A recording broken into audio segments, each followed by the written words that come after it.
And hello and welcome to the stream.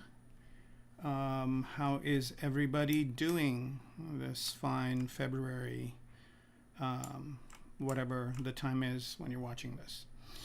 You could not be watching it in February too, I don't know.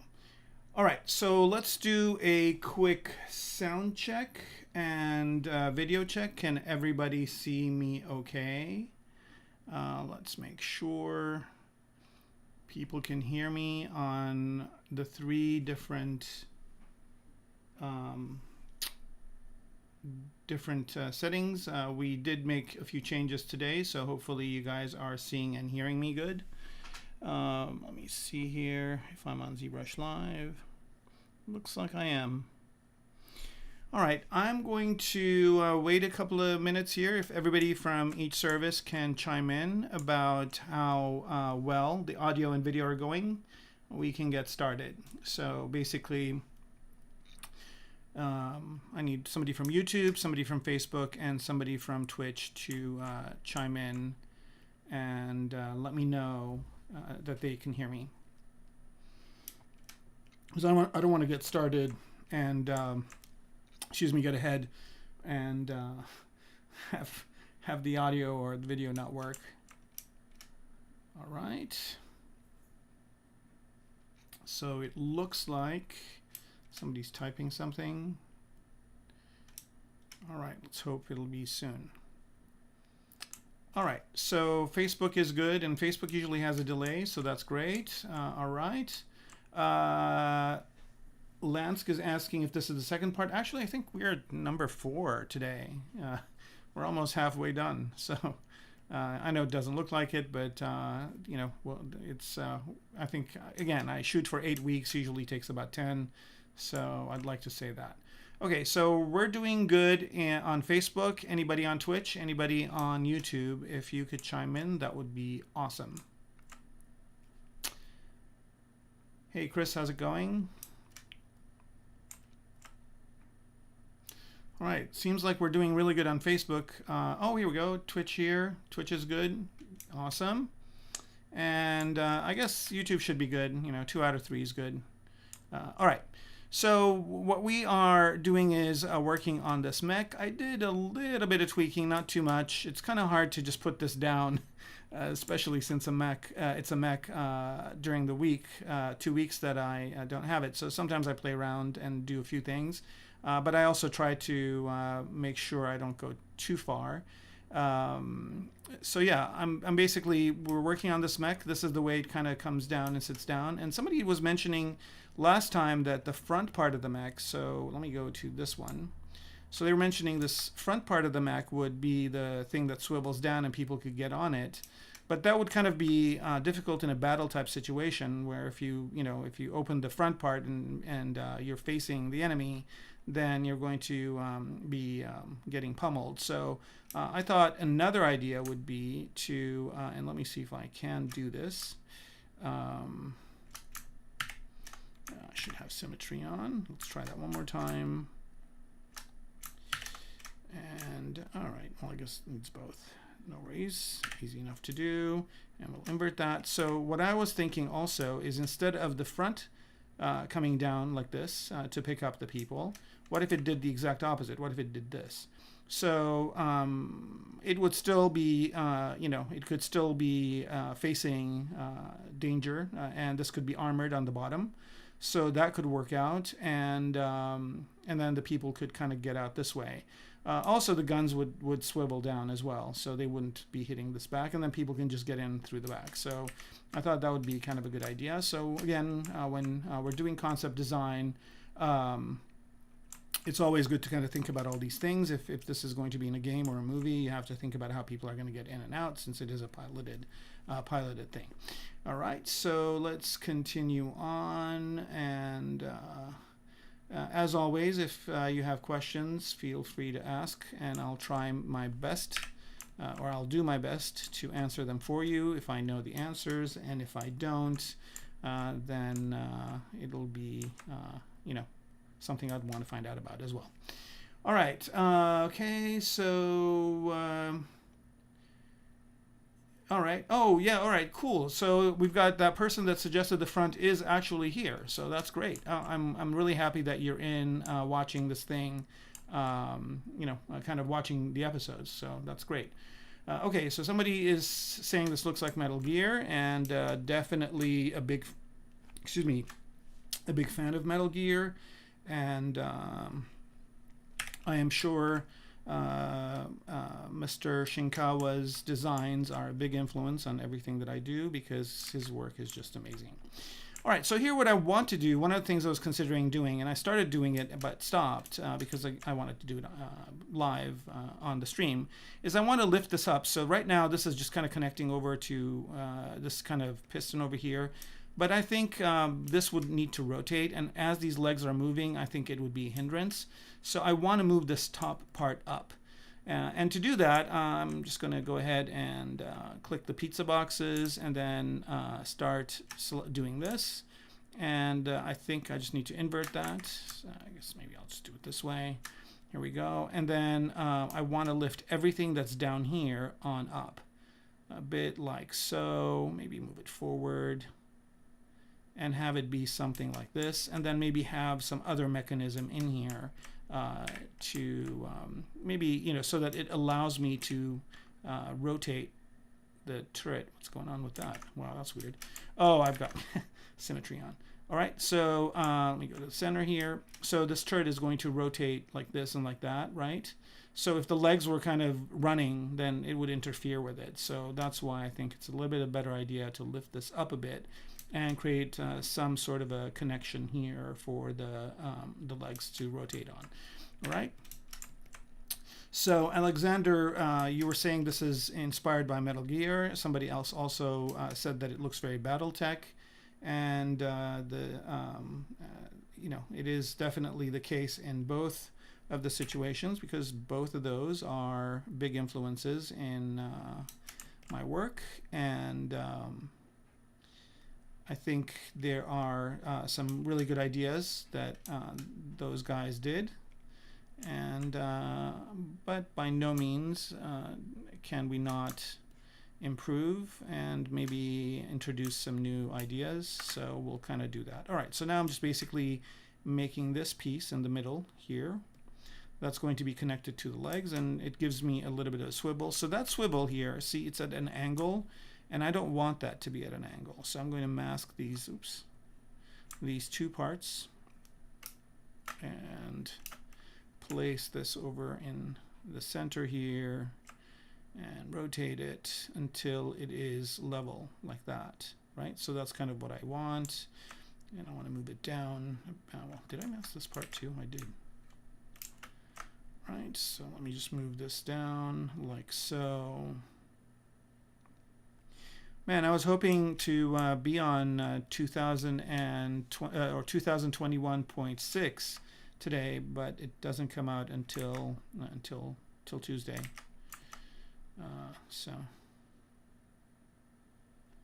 hush hush voices carry and all that kind of good stuff. All right. Let me go ahead and insert a couple of edge loops here. So let me turn polyframe on so I can see what I'm doing. Okay, and I'm just going to mirror and weld this to the other side. Right, let's not do that. Just undo that and redo it. Again, what is going on? W, okay, it is in the middle. So if I just solo this out, I just want to put an edge loop over here, but it's not letting me. Is it masked? No. What is going on? I do not know. Okay. So, oh, somehow I turned this plane on, which I don't intend to. Let's go ahead and turn that off. And under draw, and I guess I could have done it over there too. I don't need the X plane. All right. And let's try this mirroring one more time. No. And activate symmetry on X. Here we go. Still doesn't want to do that. All right, let's just do mirror and weld then. Okay, that works. So that's good. And I want to put another edge loop right over here. And the reason why I'm doing all that is because I just want to get a little bit of a cut over here like this. Okay, maybe do the same on top. Let's see. Yep. maybe a little bit of that. Oops, other way. And maybe a little bit of that. Okay, so basically what we're doing here is just doing some quick kind of designs for this part over here. That's going to be connected to the legs. I kind of need this to be a little bit bigger, so you know it has some room to house some sort of a mechanic. And let's see, I could probably pull these out like so, and maybe get this to do that. That looks good in the back, creates a little bit of an interest in the silhouette over here, and definitely shows me that this is what's going on. And then I might also do a little bit of that type of work over here. And let me insert an edge loop and push this in. This is what I like about QMesh, is you can kind of do all sorts of fun things like this. Let's see. Here we go. And go out this way too. Yep. And then let's fill out those corners. All right. So again, just kind of quick and dirty hard surface modeling here to get to block out that shape. And then once I have it blocked out, I can start, you know, adding some details and whatnot. All right, so that looks good. Now, another consideration is I could use this, do that as an option, and to do that, I'm just going to lift this up a bit, is to have this kind of a lip over here, so that the legs are kind of underneath where the where this kind of platform is. And the reason why that would be useful is because, again, it would definitely define where those legs would kind of not interfere with the top part, right? So, and if we do this trick with the pizza boxes again, where we lift all this entire thing up a bit, like to here. All right, so the legs have all this room to move around in, and I know that there's not going to be, you know, any interference with any of the stuff upstairs. But that's kind of a weird silhouette from the top, so let's slide this edge in. I'm using ZModeler here, and it's really nifty for this kind of stuff. I can't imagine doing any of this kind of work with any other 3D software. Just kind of this fluid, and let's see, I need to move back to slide here. It's kind of fluid and fast design process. It's just really kind of cool in ZBrush. Right, just kind of smash that down like that. So there's a little bit of a lip, but not too much. And so now we got to kind of see if that is working for us. Maybe have a little bit of a thing here as well to protect this part. And maybe a little one over here as well. All right, looks like we've got a bunch of things coming in. Okay, it reminds me of the Mech from Avatar. Yes and no. The Mech from Avatar just had one pilot. This one has 3. This is kind of more like here. I'll go ahead and show you guys. If you've watched the previous episodes, you know. But this is basically it. There's 3 people sitting in here, right? And the Mech from Avatar is kind of more horizontal. This is more kind of. I'm sorry, it's more horizontal. The one from Avatar is more vertical. Not to say that I don't like I forget what it's called in Avatar. Like I forget the name of it, but yeah, it's not that I don't think that design is cool. I think it's pretty neat, actually. Somebody else was saying Ed 209. Oh, absolutely, right. But this thing can go up and down stairs, though. It's just designed to do that. So if there's these big stairs, like if it's got to climb a Mayan pyramid or something like that, this guy can do it. So it's not hampered by the stairs like Ed 209 was. And then let's see, I'll go back to this piece and let's turn, I guess I'm going to leave transparency on. It's always good to leave transparency on because you can kind of see the part in the inside. And the only thing I'm a little bit worried about is, will this kind of impede the leg from moving forward? So I'm just going to slide this up, and I'm going to slide this up as well. So see here, again, just real-time quick design to get what I'm looking for. Okay, and then maybe I'll move this thing a little bit back, see how that works, and that works pretty good too. So I think I've got a nice little housing here for the legs. And I've got a clear break. I kind of, design-wise, I hate this horizontal piece here. So I'm going to see if I can angle it like so. That's looking a little bit better. And let me do one of these guys as well, like so. And I think that's looking good. All right, so you have 10 seconds to comply. Yeah, I love that scene. It's pretty neat. I think, you know, the guy at the podium is all like, yeah, you know, this is the best thing ever, and blah, blah, blah. And then you just kind of see his expression afterwards. Okay, so let's see. All right, I was an Exo Squad fan. I think I've seen Exo Squad, but somehow it's not, I'm not remembering what it is. I'll look it up after this. Sounds interesting. The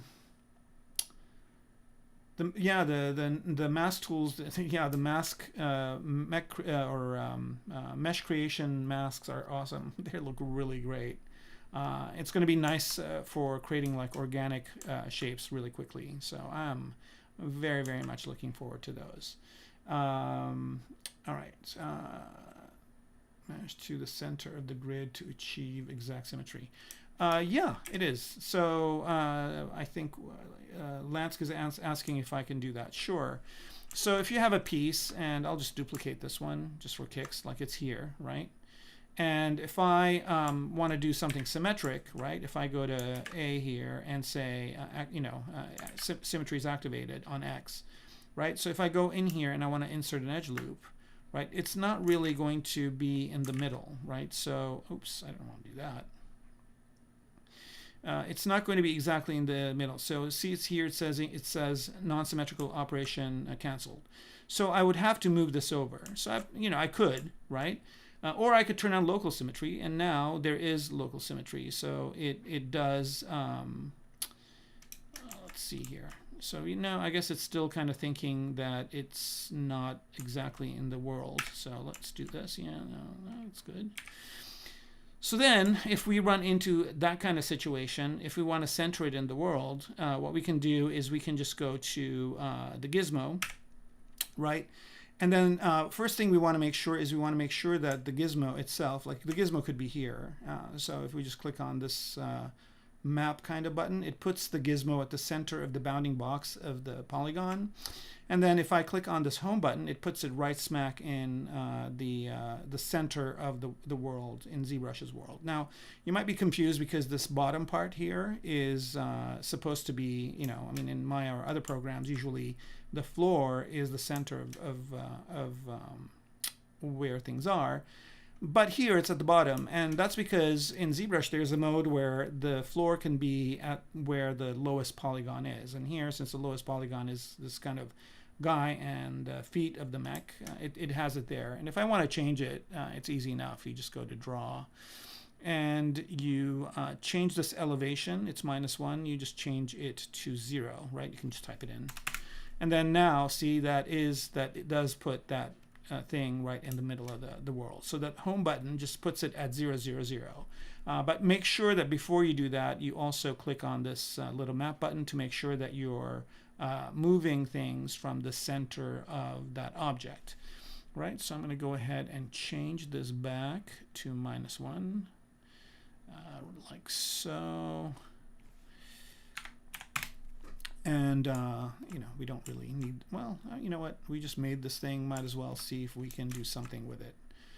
This is looking like a Mad Max car right here. Just, 2 Cadillacs on top of each other. Okay, so, well, what I could do is I could squash this thing like this and just put it here and see if it does add any interest, or maybe just completely turn it around.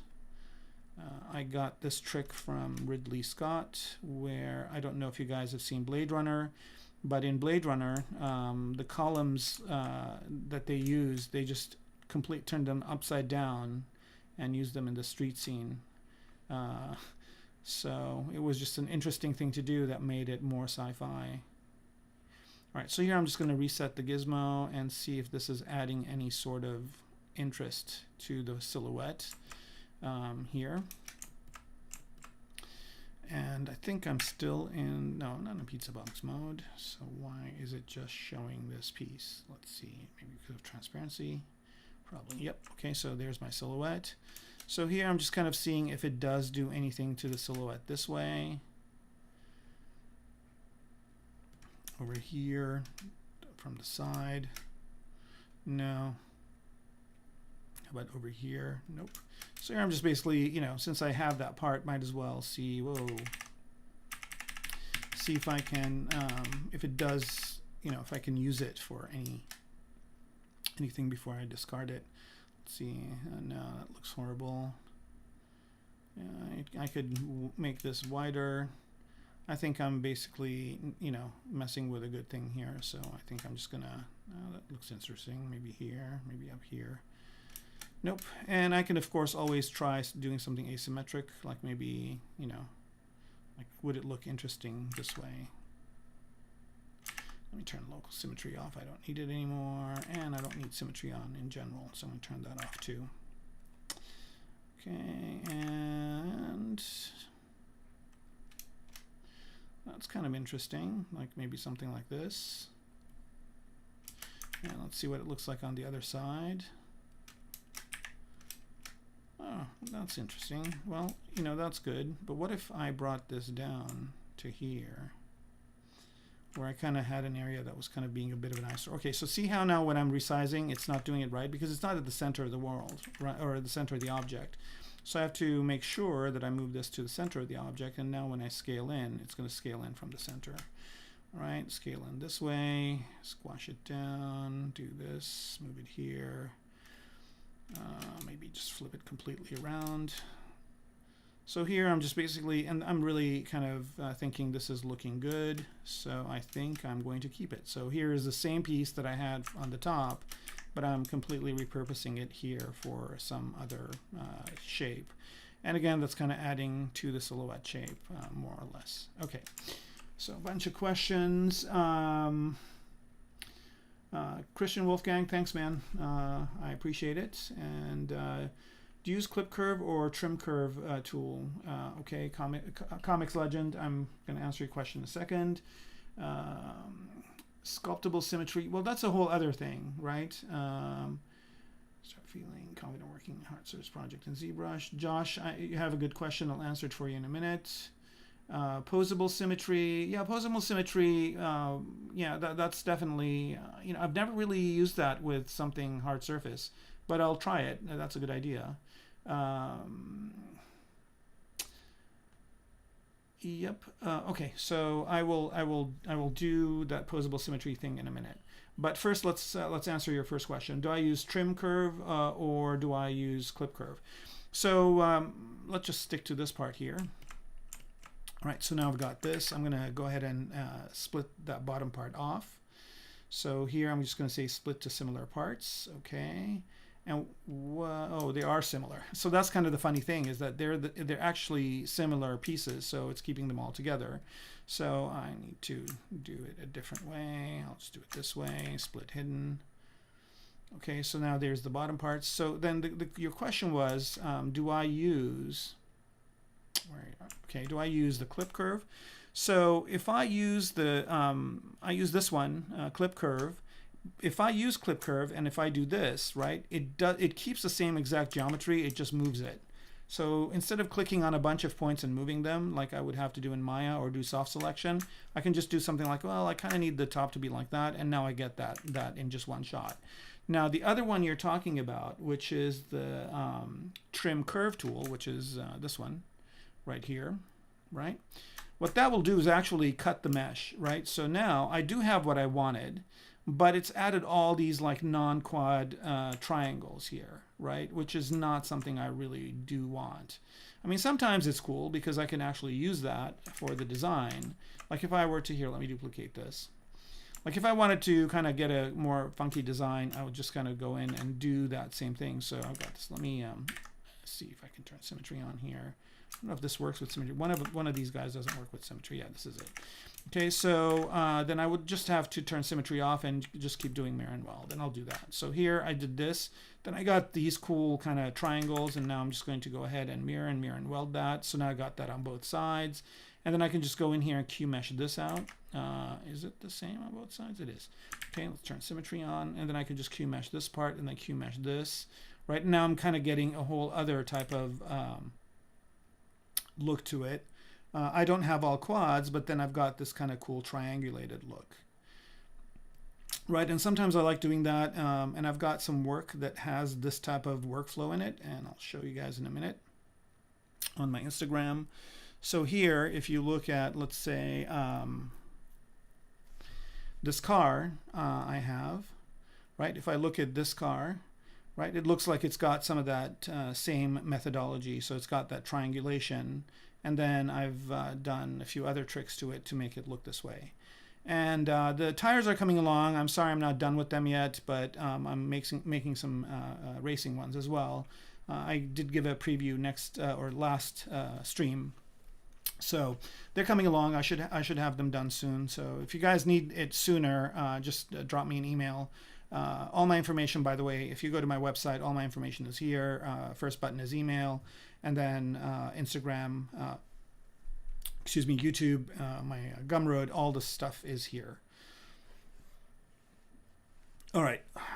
So yeah, I mean that's what I would use the trim curve to do this kind of thing, right? And that kind of looks cool. Like if I do this to it, and you can see it creates a nice, interesting kind of faceted, pixel, like large pixel type of a look to it. So, it depends. I use both, and they both have their uses. Also, you notice here that I kind of got this type of look with trim curve, whereas here, when I did, so if I want that kind of cut, right, I want that cross-section-y kind of cut. I can't do that with the clip curve, right? So if I do this, it's just going to give me that, right? It's just going to give me the exact same polygons, and it's not going to give me that kind of cross-sectional look. But if I want to do, let's say, cross-sections for this guy, right? So let me go get clip curve again, where is it? Trim curve. If I do that, right? So then I can just get exact cross-sections, and it doesn't matter if the topology works or not. I can get that kind of really sharp edge. Like, so now I've got this, and again, remember, it's not mirroring it over yet. I'll have to do that later. But like here, if I want to put another kind of interesting cut, I can just do that as well. Of course, I can always bend these curves too, but it's hard surface, so usually these are straight lines like so. So I've got this kind of interesting facet here, and I've got kind of a really cool looking faceted look over here. And let me just do a little bit more. Okay, so now I've got this type of look. And let me usually I like doing this with polyframe on, so just kind of see what's going on. Like I could just do this to the back and just chop that piece off, right? So I'm getting something completely different, and then I just go ahead and mirror and weld. Oops. Mirror and weld. So now I got it on both sides, and I create something a little bit more interesting this way, right? So yeah, I mean, it's up to you. It's up to the design. Of course, this is not quadded, so it's going to cause me some issues, but sometimes it's easy enough to fix that, right? So like you see, I've got all these weird triangles and whatnot, and some of them are easy to fix. Like if I just want this to be a quad, I can just delete this one edge, and I can just go in manually and start deleting some edges to get what I want. It's kind of a pain in the butt, and I will end up with some triangles, but but I will get some cool design with it. So let's just do that one more time. So now I've got this type of a head to it as well, right? So which kind of has an interesting look to it as well. And then I can still go back and do clip curve and say, okay, well, oops, I want this to be a straight line, right? Like that. I don't need to trim it. I just need to just kind of do that. And now it just creates this to be more kind of a planar face. Okay, so hopefully that answers your question. When did I start feeling confident working with hard surface on projects in ZBrush? Well, interestingly enough, even at the beginning, I tried to get it to do hard surface. So while everybody was like, "Oh, cool," skin pores and all that good stuff, I was like, "Well, how can I get this to be more hard surfacey?" And the reason why I liked it is because I had the you know, I mean, I'm doing all this, right, which is cool. But at any point in time, I can just go to the move brush, right, and I can just go, okay, well, I can just kind of tweak things around and move things around like this. And you know, I can also, you know, like maybe this needed just to be a little bit wider this way, or you know, it's starting to look like kind of a fox's face here, and then maybe I just want to move this up. So now I'm actually doing more traditional sculpting, and I can even, like, you know, even with this level of geometry, I can still go in and like use the clay tubes brush, and I'm still, you know, kind of sculpting, but with very low poly count. And if I want to, you know, go further, now I can just use one trick to change all these triangles into quads, and that's to divide it. So here, I want to do that, Shift D to divide. So now if I look again, if I, sorry, Control D, if I look at this, and let's turn smoothing off for the divisions. That was like a big kind of aha moment for me. Like when, I think it was Ryan Kingsley, and I don't remember, but or it could be Maddie Spencer. One of the two showed me like, hey, look, you can divide this and not get it to smooth.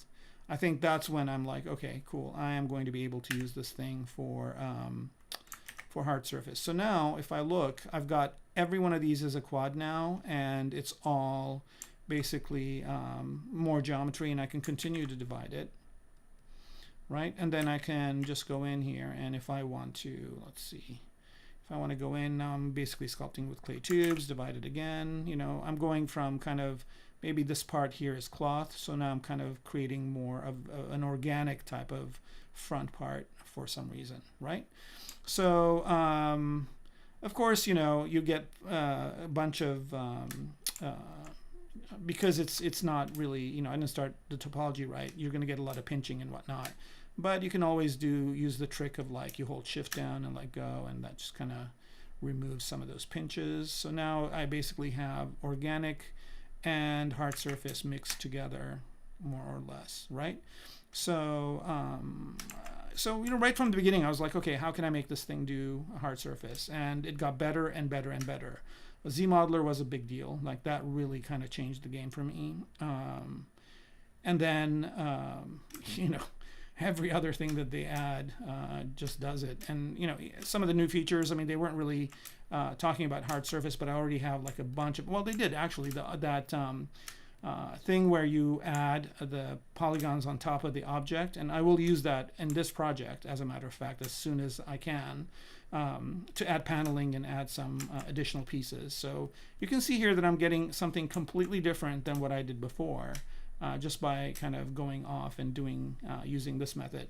And that's one of the things I like about this too, is that you can you know, by using different ways of doing something or using different tools, you can get a completely different type of a design. And you know, it just makes me super happy that this is happening now in my lifetime. At the way it's happening.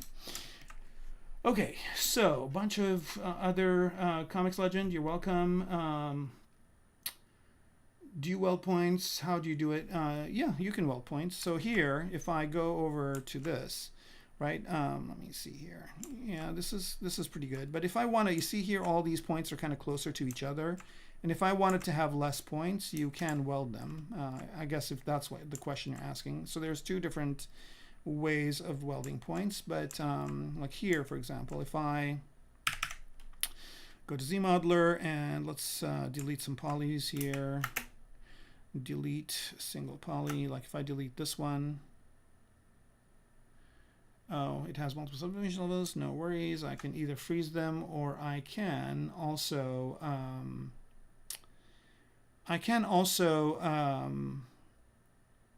here, I'll just delete the lower subdivision levels. Sorry, I got a text and I'm a little distracted. Okay, so this is gone, right? So, and what I want to do is I want to weld these points together. So I don't care if I have a triangle here. So you can do it different ways. You can either do an edge to an edge, or you can do a vertex to a vertex. So you choose a vertex and you go to stitch, and then you stitch this vertex to this, and you stitch this vertex to this. And then you just go to here and say close, and close this back up, right? So that's how you weld points. That's one way of doing it. And another way of doing it is if you want to, I'll do the same trick here. If I want to extrude the edge, right? I can choose here as one of the options is to, where is it? Planar. I think it does it by default. Oh, no, snap surface. I think it does it by default. So if I go like this, see, it just welds the entire edge and the points to it. So here, I'm just closing this back up. So hope that answers your question, Obiri, Emmanuel. And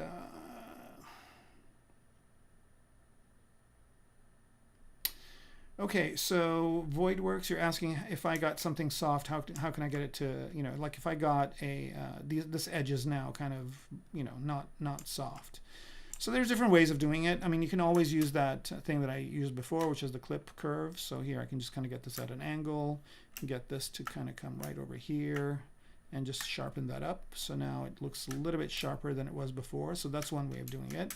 And another way, which I enjoy using too, is using the H-polish brush. And that does it pretty nicely too. So here I can get this to be full-on hard surface again. Right? So between those two, I get pretty much everything I need to get something to look, you know, as hard surfacey as I like. And you know what's funny is I just went on a tangent with this piece, but it's actually looking good. So I'll probably save it and use it somewhere. And now if I like this kind of look and I want that old model version that I had to conform to this, I can always project it on. So that's kind of a cool thing too. All right.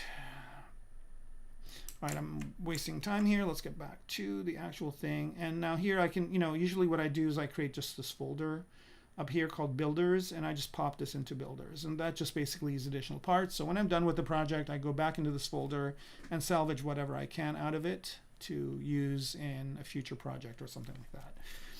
Okay. Which is the easiest way to select several polygroups one by one? Okay. Do I also use the weld points and weld distance tool? Weld points and weld distance. Is there such a thing? Let's see here. Is it a point tool? I don't see that. I think I'll look it up. You know, something I've never used. I know that Stitch does it, but is it under here, under Modify Topology? Oh, this one, yes. Oh, I do use this all the time. Yes, I do use that as well. So that's a very good point. So here, you know, you see these 2 points are kind of close to each other. And if I want these points to snap that are close to each other, so here, like, notice that these are, you know, like here, there's actually 2 points, right? If I expand this out, you can see that there are these 2 points, but they're on top of each other. So if I want to weld these together, I can just go ahead and click on weld points. And nothing happened because the weld distance is too little, right? It's 1. And I can, let's go to 10. I don't need to go to 100. That might weld, you know. So within a radius of 10, this will weld points together. So that's still not enough. So let's go to 50. Weld points again. No. And then let's go to full 100 and see what kind of disaster that would be. And that's still not enough, right? So here, I don't have this to be enough. Let's see if I do this. Yep, here we go. Okay, that did it. All right, so but I don't really need it. And notice here that you got a big range, like from 0.001 all the way to 100.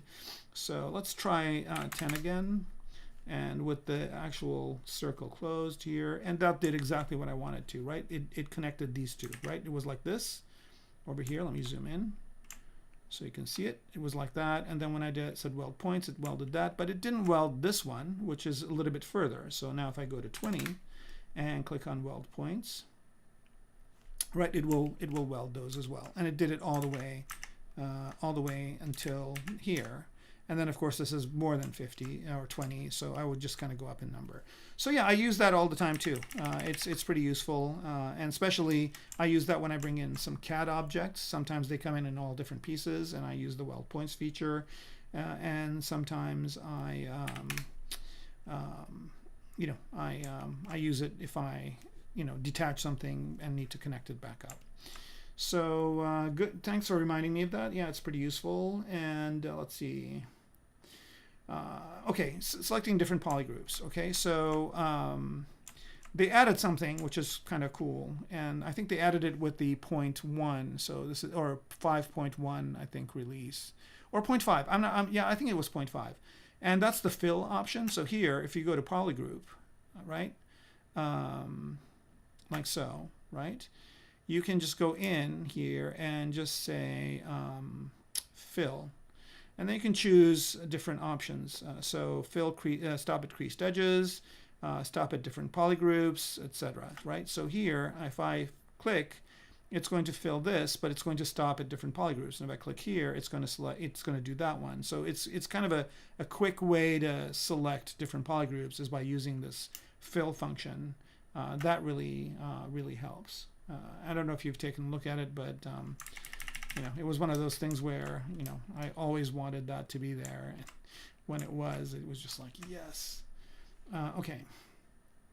All right. So good. You guys are good. We can continue on. All right. How are we doing on time? All right. We're doing okay. All right. So what I wanted to do today, besides doing this kind of separation here, which I'm kind of liking a lot, maybe... see, I'm always tweaking the design. So here, if I go back to the pizza boxes, I want to move all these guys. I think it went up a bit too much. Maybe about there, like so. And then this is when it's going to rotate on. I mean, this thing might kind of protrude, but there's enough distance. I don't think it's going to be that big of an issue. All right, so what I also wanted to do today is go into the guns. So let me just bring up my reference here. So I just went in and got a bunch of reference ideas for guns and knives and design ideas. So, you know, I got some from Armored Core here. I kind of was looking at these and I thought, oh, it'd be cool to design some rockets for it. So I did design one. I'll show you guys in a bit. But also, you know, there's a bunch of different stuff from different you know, games. I think this is from Halo. I don't know what this thing is from, but it's pretty cool. I think one of these, I think this is from Avatar, maybe. It could be.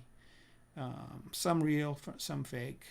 I think this is a stock that Vitaly did, which is kind of neat. I always like that. This is from Ghost in the Shell. So I've got a bunch of different ideas here. I think I've got enough to kind of go off of. Oh, here's a thing from Halo. This is from, I think, Halo 4. So I've got all these different things. I even have a sketch from an artist. I don't know whose it is, but I think I just took a picture of it somewhere. And what I like about this one is I kind of like this ammo belt feeding into the guns this way. So I think I might incorporate some of that design. I also thought it'd be cool if the mech had some sort of cutting device. So I got a couple of swords or knives as well. And there's this one that's kind of cool too. And I think this is a clip art that you can get. So I think I've got enough to go off. Oh, and yeah, here's the other knife, this one. So I've got enough to go off on here. So let me go ahead and put this over on my second monitor.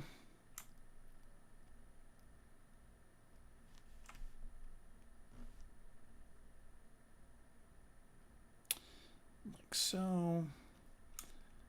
And start working on some of these guns, because right now they're just these, you know, kind of blocky things that I put in at first. Okay, so the best way to work with guns is, well, first of all, let me separate this thing out here. Oops, that didn't work.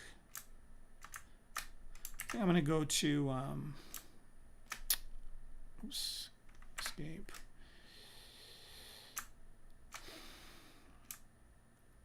I'm going to go to select here, select this piece, Control-Shift-A, and let's split the hidden parts.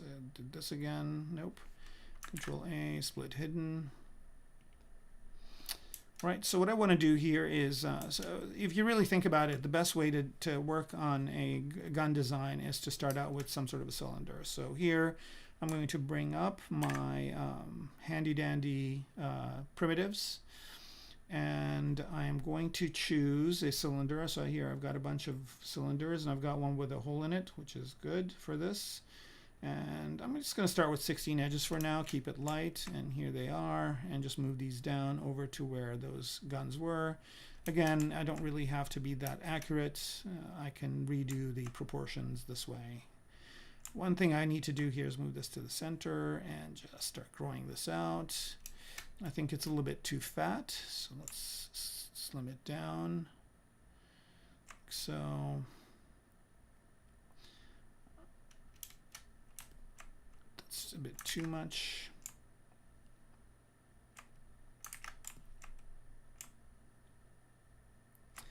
About there. So this would kind of be the barrel, and I'm thinking that these are like you know, they fire some heavy-duty rounds, like cannon rounds, or you know, something that's pretty serious. Turn symmetry off here for a second.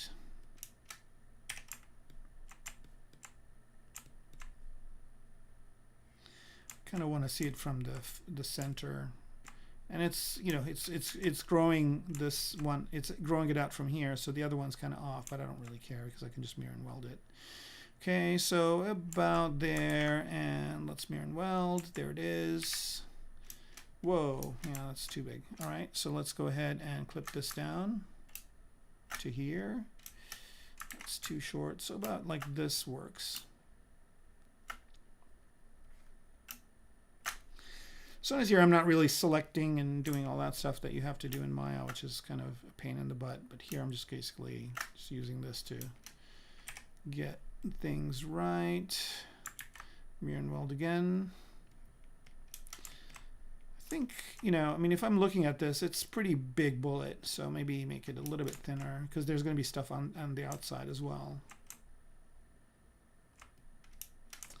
Just had a kind of a bit of a worry. Let me see if that's the case, because that thing was at an angle. I just want to make sure that this thing is,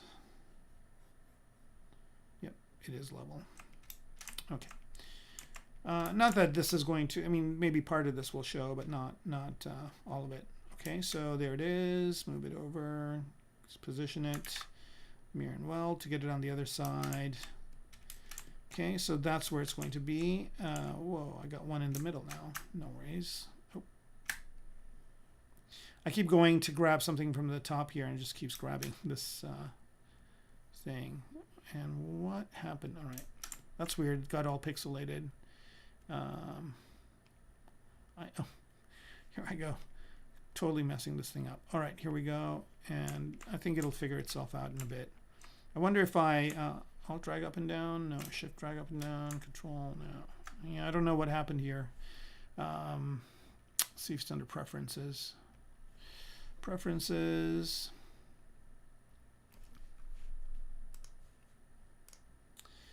And what was this thing called? Gizmo 3, no. Cam view. Cam view size 128. Oh no, that's this thing. Yeah, that's good. 128 is good for that. So what, this was the, let's let it autosave. It's actually pretty, it's not a heavy model. It shouldn't take long.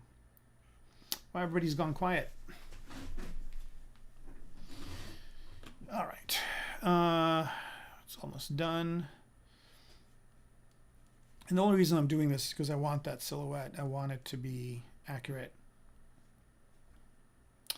So what was this called? Something preview. Oh, that's why it's taking a little longer, because it's saving the undo history. That's fine.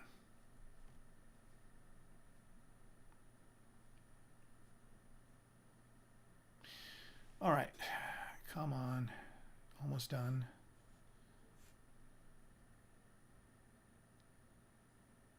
I could hit escape, but I think it's a good idea to save it. I did a bunch of stuff.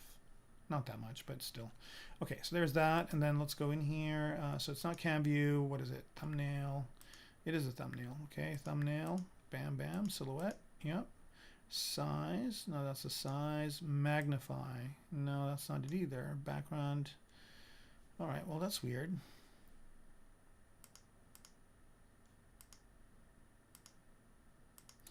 All right, so I inadvertently clicked on something that made the resolution really low. So I don't know, scale XY. Let's see here. All right, yeah, I don't know what happened, so I'm just going to and now it won't move at all. That's so weird. Okay, let me just go back to the preferences here. And let's try this. Okay, we'll just put it this way.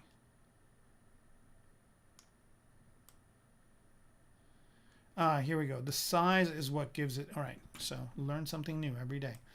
So the size is what kind of gives me the resolution here, right? So the size here is what gives me the resolution, it looks like, and then magnifies that. So here we go. Very strange. Oh, I can even get the whole thing. All right, so I'm sure, I wonder if I do this, if it will fix it also. Preferences, restore custom UI. Yep, that fixed it too. All right, so when all else fails, it's always good to restore the UI. All right, so we were here where we were trying to just get this thing, delete hidden, and then mirror and weld so we don't get those two center guns. Okay, so we got basically the idea of what the barrel of the gun would be like. Right, and I don't want to, you know, I don't want to have this thing, let's see, if it's going to be the whole thing, maybe about there would be good. Right, so I'm basically establishing the size of the scale of this thing. And I don't think I duplicated it from before. So what I'm going to do here is I'm going to do this really nifty thing with ZBrush. I'm going to go back to what these were, where I was kind of happy I did that before. And what I want to do is I want to keep these. So I'm just going to duplicate this, right? So I'm just duplicating something as a snapshot in time, and then I go back to this one and just go forward. And I guess I pretty much had it about the same, a little bit longer. I kind of like the new one better, so we don't need the old ones anymore. I'm going to get rid of them. Okay, so now we've got the barrels going. Let's go ahead and start adding pieces to that. So here, I'm just going to go ahead and append or insert a cube. Polymesh 3D, press W and pick one of the cubes here from my handy dandy brush. Bring it over, resize it. By the way, if you want to know how to get these brushes, they're on my Gumroad, and I've got a free version, and I also have a pay-for version, which is not that expensive, but it just has some extra brushes. I figure if people have money to spare, why not make something special for them? All right, so I'm just going to shrink the size of this to kind of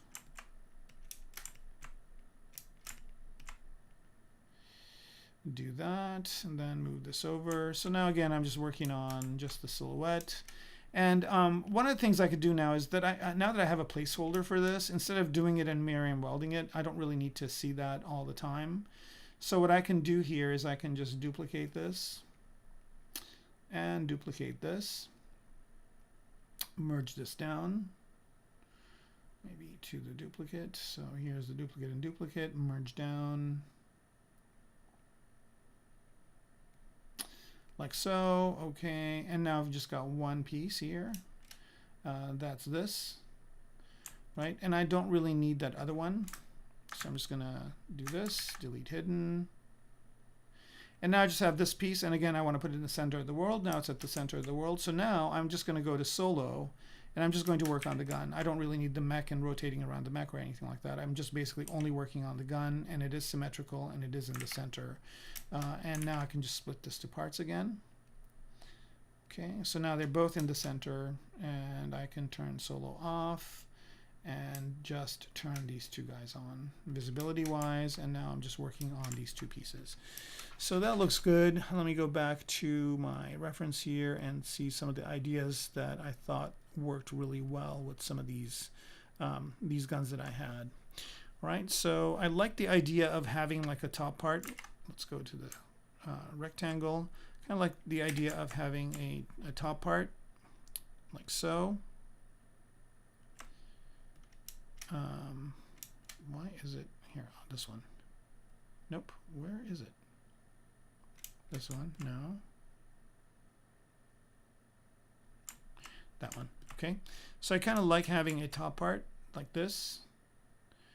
Right? That's going to be the top part. And also now I just use Control and kind of copy this off and have like a bottom part that's kind of thicker. Like so. I'm going to turn transparency off for now. And I kind of like this kind of railgunny type of top and bottom part, so I might kind of embellish that a bit.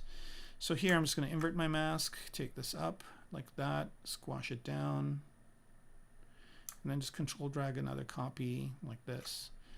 Now since it is symmetric, I can just go ahead and say mirror and weld Y. Right, so now I got it on exactly the same distance, both up and down. All right, that's good. Now I'm going to invert the mask again and do something different. Oops. And do something different with this one. So again, these are all the same subtool. I'm just kind of moving them around. I'll separate them out eventually, but I'm trying to see what kind of result I can get with this. So here I'm just going to go ahead and split the mask parts. Right, so now I just have this as its own subtool, and then I have these. And the reason why I did that is because I wanted to juxtapose these two. Like I want them to be the same distance, but maybe this one is not at the same distance, or you know, I'm trying to see if this looks cooler or not. No, I think it's fine. All right, let's go back to this tool. All right, let's see, one question here. Okay, so what's the scale of the human at the bottom of the mech? Let's see.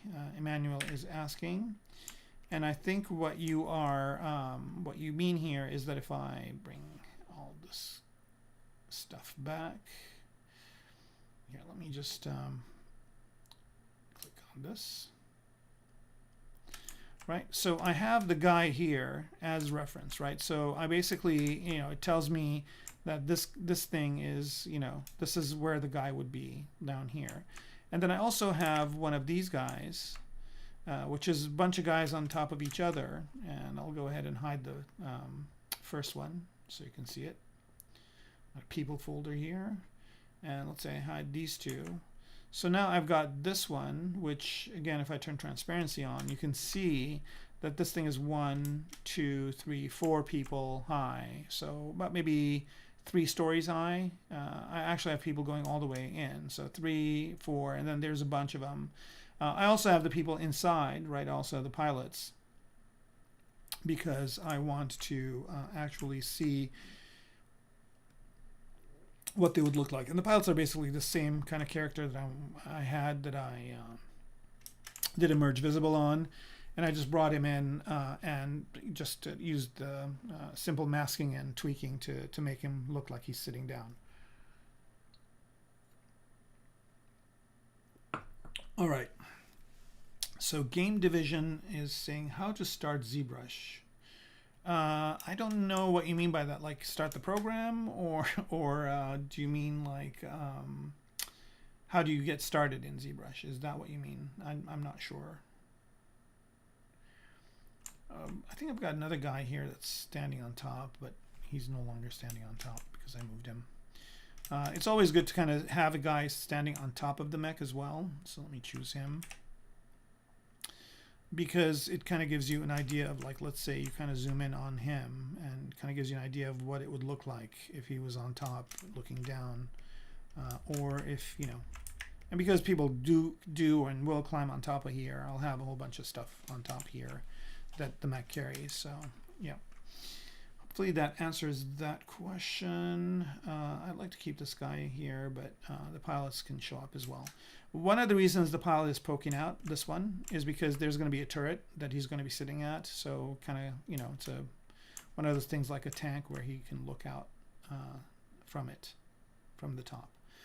Okay, so now I'm just looking for these rockets pods. We're not going to use those just yet.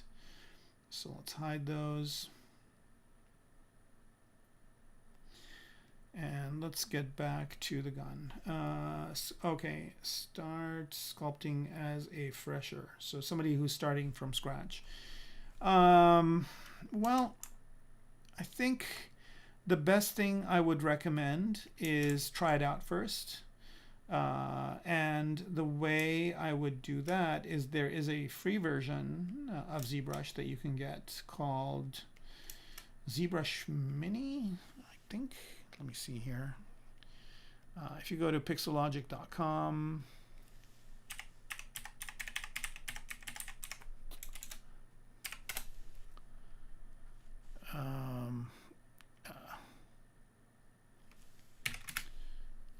okay, Pixologic. Let me just search for it. Here we go. So if you go to Pixologic's website, I think I misspelled it. I want 21. I want to show 21 or 2021.6. But anyway, if you go to Get ZBrush, right? So it has you know, all these different ones. There's ZBrush Core, which is also a version of ZBrush that doesn't have all the features, but it has enough, so you can kind of go to that, and you can upgrade from one to the other to the other. And then you can also go to, where is it? ZBrush Core, ZBrush Core Mini. So you can get this for free. So the first thing I would recommend is get this and start playing around with it and see what you can make. So as you can see here, all these folks have done some really interesting things already, and that should give you an idea. I also would invest in a tablet because doing stuff with a mouse, I've only seen one person use a mouse with ZBrush effectively, and interestingly enough, it's the guy who made it. So initially, and so I mean, that's kind of how I would start. I would basically just go to get ZBrush Core Mini and start working with that, and then if you like it, maybe move up to ZBrush Core, start using that, and then get started with the full version. Now there's a couple of things to consider here, and that is that there's two things you're doing. One of them is you're learning the program, which, you know, is a challenge, but it's doable. A lot of people do it. I have classes that I teach, and the students don't know it at all when they start, and then by the end of the 15-week semester, they're creating some really cool stuff. So that's one way of doing it, is you got to learn the program, and then more importantly, you got to learn the other stuff, which is even more critical, because if you just know the program, you're not going to make cool stuff. You're going to make okay stuff. But if you really want to make good stuff, you really need to, you know, it's a long process of learning the fundamentals of art and learning, you know, developing your design language, developing your visual vocabulary, understanding concepts and fundamentals, and doing all that stuff. So if you are, you know, if you want to dedicate some time to doing that, then you would be able to, you know, use ZBrush as a tool and not think of it as, okay, I know how to use ZBrush, so I'm going to be an awesome artist. It doesn't work that way, unfortunately. All right, so here I'm just basically still kind of tweaking the elements of the gun. I'm just trying to block out a shape that it's going to have. And, you know, there's a lot of different things to consider here. But if I get that general shape initially, the primary form, then it's going to be easy to do the rest. Okay, so game division, all right, that answered your question. Cool, cool, cool. All right, so now I'm just basically, you know, creating the most boring looking gun ever, but it'll get better and better as time goes on. So here what I want to do is create some rail-y kind of stuff, and so to do that, I'm going to duplicate this that I have, duplicate, oops, sorry, here. I need to, I'm using duplicate so much nowadays that I want to put it in my fast menu, in my hotkey list. Okay, so I'm just kind of shrinking the size of this to that, and then making it bigger. Maybe a little bit longer, like so. And so now it's basically not doing it from the center. So here I'm just going to center this and not rotate it, but do this to it. Mask this part, bring this part down, so it kind of intersects with the barrel and goes outside of it. And I'm going to do the same thing to this bottom one. Just bring it up to there. And again, one of the things I really like about ZBrush is, and so let's do this and maybe see if I can taper this.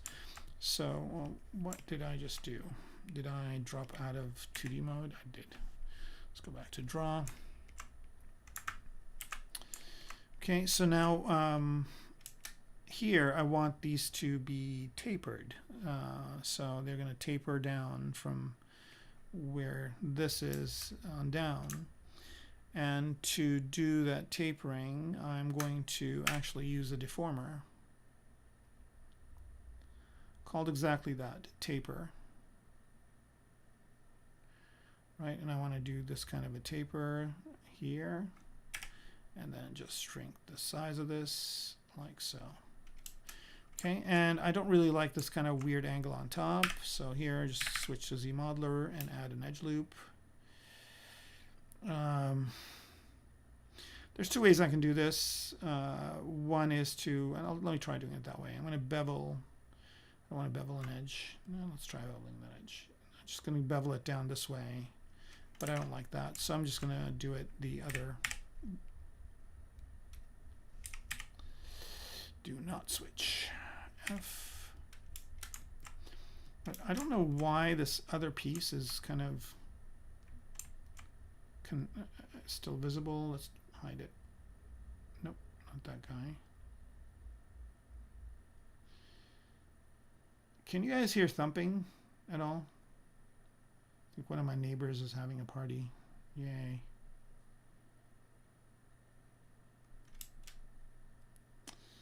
All right.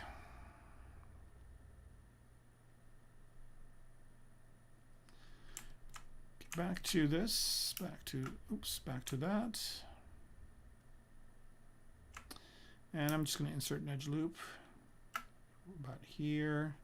And then I'm just going to use this clip curve to taper it.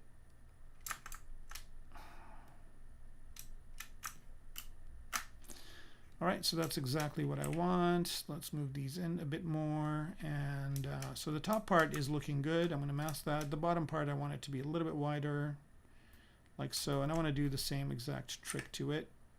But I'm going to add an edge loop over here and just change that angle. All right, so now that I've got this, squish it down. And I want a bunch of these, so I just go ahead and hold Control, drag one out to about the distance in between. Let go and just do a whole bunch of them. I think that is way too many. Kind of looks cool, but it is way too many. So I'm going to do less of them. And let's continue these on. So one more time. And let's assume this goes all the way back for now. And then I can always delete the ones I don't want, but there's that. And of course I could have used array mesh for that as well, which I might use for something else, but that looks okay. This is a little bit more detailed than I would need to have at this stage, but might as well do it.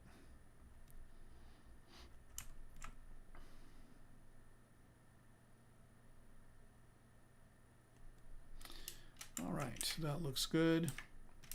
I could probably just use these exactly the way they are. So here I'm just going to solo them out. Not ghost, but solo, right? And I want to get them to look a little bit less kind of hard, you know, corners are, I don't want these corners to be so straight and CG looking, right? So what I'm going to do here is I'm going to go ahead and go into dynamic mode and turn on QGrid and just get a little bit of a bevel on them like that. That looks good. like there. So now I don't have that kind of harsh corner on them. They look like they're machine parts, and that's basically all I need to do with these. I'm done with them. You know, unless I want to put a detail or a specific thing on them, I think I'm good with the way that they are. And this is maybe like some sort of a rail thing or a heat sink or something like that. So I'm just going to mask the bottom part, move this, or mask the top part, move this up a bit, like so, and maybe make this a little bit wider. And notice here that even though I'm manipulating that low kind of poly geometry, good news is that the beveling is happening automatically for me because of that trick that I used. And the good news also is that again, that part is pretty much done unless I need to do something weird to it. Note that these are not instances. Like if I make changes, I have to make changes to all of them, but it's easy enough to redo them. Like let's do that. So here I'm thinking maybe there's going to be another part here. So I'm just going to add an edge loop over here this way, like so, and let's just mirror and weld this. So I've got that edge loop on the other side. So mirror and weld is still on X. It is. No, it's on Y. Right? Let's turn it on X. And let's do that. So now I've got basically this part, which I want to hue mesh up this way, like so, just to kind of create this little type of angle. But now it's not going to do them for the rest, so I can use array mesh in that case. But it was just so easy to do. I can just delete the hidden ones and just do it over. Now it's not going to be exactly the same, but I think it's fine. Kind of eyeballed it the first time. Okay, that's just too close. Let's do this one more time, like about to there. And there they are. And now all of them have that kind of new lip that I created on top. Okay, and I did that because I probably want to add some sort of a connector that connects them up. All right, so a bunch of different questions. How did I develop my design language? Good question. So short answer, it's something that I could probably spend 2 hours talking about. The short answer is, just experience, right? It's just looking at things and, understanding why things are the way they are. So a lot of observation and a lot of looking at stuff. So remember, at the beginning, people were saying this looks like Metal Gear, this looks like Ed 209. So if I don't know what Metal Gear and I don't know what Ed 209 looks like, I will not be understanding their design language, and I would not know to incorporate and not incorporate things. So that's the kind of the short answer. The long answer. Excuse me here. Let me just delete the hidden parts. The long answer is, you have to also do a lot of research when you have a project. So on Gnomon Workshop over here, so Gnomon Workshop, I'm sure if you're not familiar with it, you should be. There's just a ton of really useful videos on here from people that work in the industry. It's just some amazing artists over time. I mean, they've got stuff by Sid Mead, all the way to just a bunch of really amazing teachers and artists. So I'm in here with 2 titles, and one of them is this one, Designing a Piloted Mech, which is basically what we're doing now, but it's with this mech over here. And let me just turn off the audio. But part of this is that I go in and talk about how to develop your design language, how to properly do research, how to get information from the different sources that you have. So how do you get information, let's say, from books? Where do you go for books? Where do you go for online reference stuff? And so I basically go through, and I think the first video here, you can see it. I guess I could stop this for now. The first video here is researching base specifications. So this video, all of this is basically just going through, and let me see if I can play it here. Okay, so here I'm just basically going through and, First thing that I do, talking twice here, but basically I just talk about, the different sites you can go to get the information, and going and seeing things in person, looking at books. So I basically go through the entire kind of gambit here. And without giving any of it away, you can just go subscribe to the Gnomon Workshop, which I think you can do on a monthly basis, and then you can just watch whichever ones of these that you want. And they have some cool mech stuff as well. So the way to get to it again is you just go to the Gnomon Workshop, thegnomonworkshop.com, and then just click on Browse by instructor. Go to Ara Kermanikian right here, and it's this one right here, Designing a Pilot Combat Mech, and it's like 9 hours of just full of stuff. I tried to do it with less time, but there's just so much to talk about. But yeah, that's kind of a good way to maybe learn about how I develop mine. And I'm not to say that my design language methodology is the end-all be-all. You could look at other artists and how they do theirs, etc. Okay, so Sinak says he knows Maya and Blender inside out. I'm quite proficient in ZBrush too. I definitely don't have the stuff I make is actually okay. So yeah, I mean, it takes time. Developing good design language takes time. I haven't seen any students of mine that just kind of have a freakish way of just sitting down and being amazing at design language right from the start. And all the good ones I know have spent a good amount of time doing their homework. So that's what I'd recommend. Spend time, watch stuff, read books, see movies, play games, and while you're doing that, always think about why things are the way they are. All right, let me just turn symmetry off here, go to the center, and I'm just kind of, I don't know why, it's always, it's kind of a thing I tell my students not to do, but I do it all the time too, is that you kind of pick one thing and you start like spending a lot of time on it. And since these rails are kind of interesting and have visual interest, I'm just going like, oh, well, what if I... So I'm going to do one more thing and then just get on with the rest of the gun.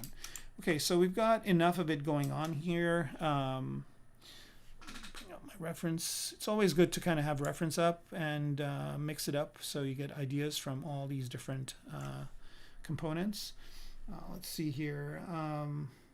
Is ZBrush kind of like Blender or Photoshop? So I would say neither really, but if it does do Photoshop-y things, like you can do painting and image processing and things like that, but not really. Nobody uses it for that specifically, unless you're on a deserted island and ZBrush is all you have. You have to figure it out that way. But it does some Photoshop-y things, and it does some Maya-y things as well, or Blender-y things. There are sculpting tools in Blender, but I don't think any program has kind of the capabilities that you're doing here. Okay.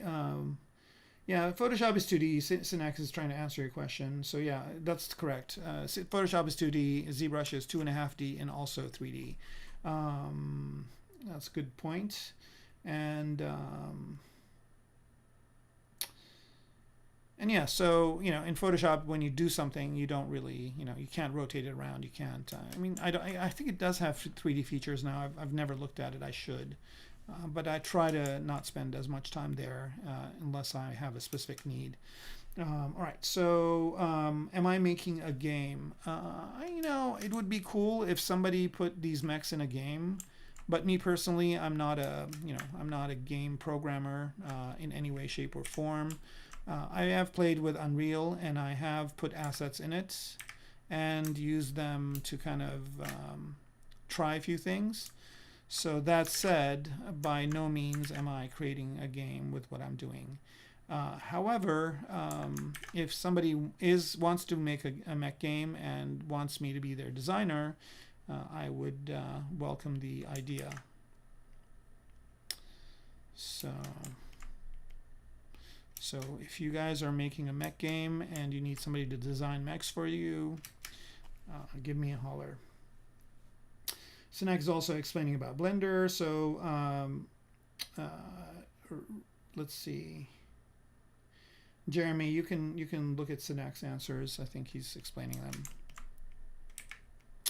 All right, so I keep kind of going back to this shape because I really like it, but I need to move off. And let's go ahead and move on to maybe this shape right here. And duplicate that.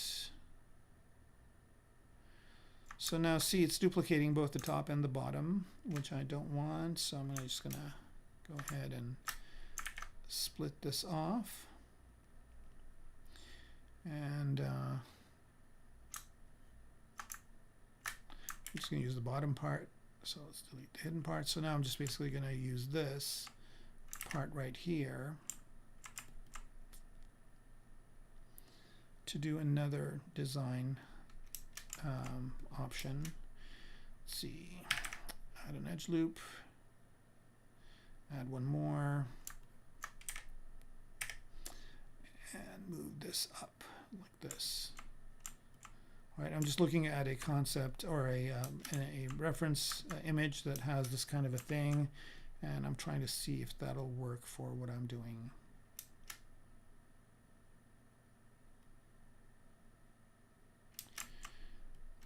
I kind of like it.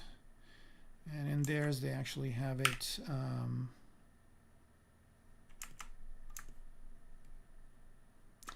doing something else, which I'm going to try and see if that works with mine as well, which is mask all this. And maybe they're not having a party. Maybe they are playing a movie really loud. Sounds like that could be happening too. Okay, do that to it and lift this up a little bit more. Nope. This to come with it. So here, just by masking and unmasking, I'm basically manipulating these polygons. Maybe do this, lift it up. And yeah, I think maybe make this at a less severe angle, like, oops, still masked. Do that. I don't know why it's not doing it. Come on, here we go. But not maybe. I'll just slide this over. That's what I did the first time. About maybe that kind of an angle. Maybe not so far.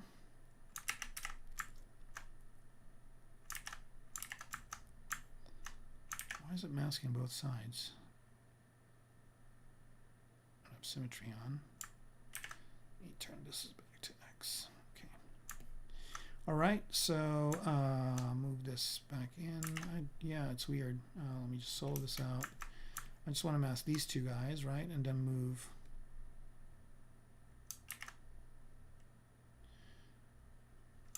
these points over. I don't know why it's not doing it. I'll try this one more time.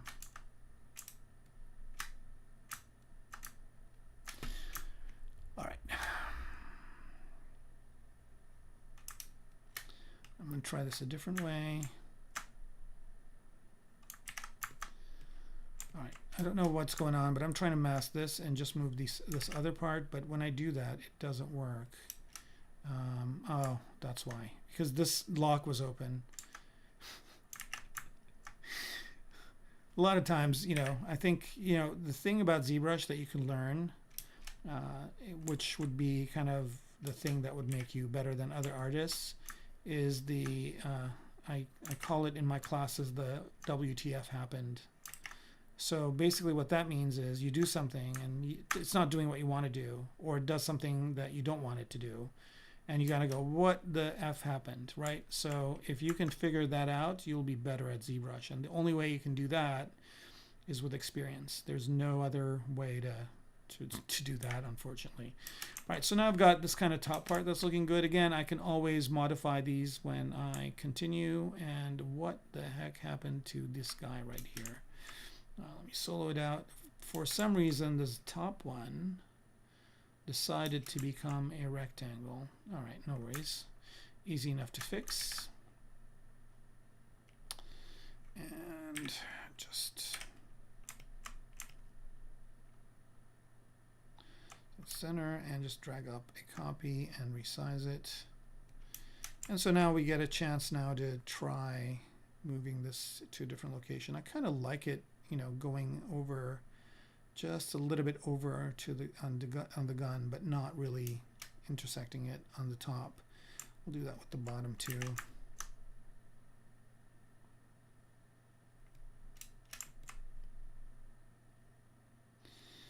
All right, how are we doing on time?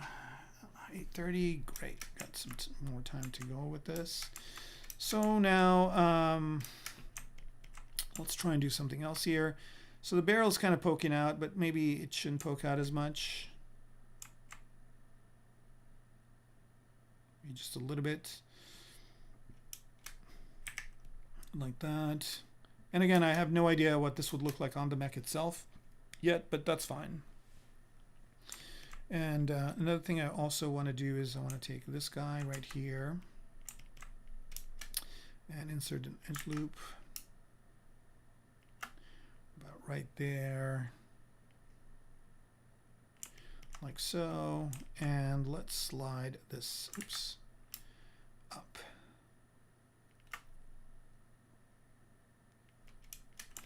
Like so. Actually, I just want to go back to the clip curve here and do that a bit too much, maybe about there, right? So that's kind of looking okay. And before I do that, I'm going to duplicate it. See, again, you know, it's funny, my mind is thinking of having a hotkey for duplicate, but I haven't done it yet, so I will soon. All right, and then this one a bit fatter, further down, maybe. Right, so this is kind of going to be the bottom part of this.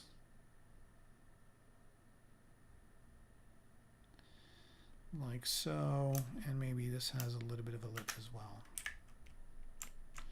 All right, so it's coming together little by little. Of course, there's no details, but details are not that hard to add once you have kind of the shape that you want.